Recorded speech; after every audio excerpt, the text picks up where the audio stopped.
ఒక సాధారణ రైతుని కోటీశ్వరుని చేసిన 100 ఏళ్ల చెట్టు. మహారాష్ట్రకి చెందిన కేశవ్ షిండే అనే ఒక రైతు పొలంలో 2018లో రైల్వే లైన్ వేయడం కోసమని అతని యొక్క 6.6 ఎకర్స్ ఆఫ్ ల్యాండ్ సర్వే చేస్తున్న టైంలోనే ఒక ఏపీ ఆఫీసర్ కి పొలం గట్టున ఉన్న ఒక చెట్టు కనిపించింది.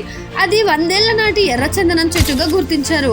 ఆ చెట్టు వెరీ రేర్ అండ్ ఎక్స్పెన్సివ్ అని కూడా తెలవడంతో అప్పటికే పొలానికి డబ్బులు అందుకున్న రైతు ఆ చెట్టుకి కూడా ఏమైనా డబ్బులు ఇవ్వాలని కోరాడు.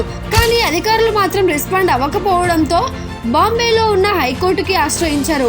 ఆ తర్వాత ఆ ఎర్రచందనం చెట్టు యొక్క వాల్యూ అనేది ఎస్టిమేట్ చేసి చెప్పాలని కోర్టు రైల్వే అధికారులకు ఆదేశించినప్పటికీ కూడా వాళ్ళు రెస్పాండ్ కాకపోవడంతో ₹1,00,00,000 రిజిస్టర్ వద్ద డిపాజిట్ చేయించింది. ఆ తర్వాత కూడా వాళ్ళు ఎస్టిమేషన్ ప్రాసెస్ ని స్టార్ట్ చేయకపోవడంతో ఏప్రిల్లో రైతుకు 50 లక్షల్ని ట్రాన్స్ఫర్ చేసింది.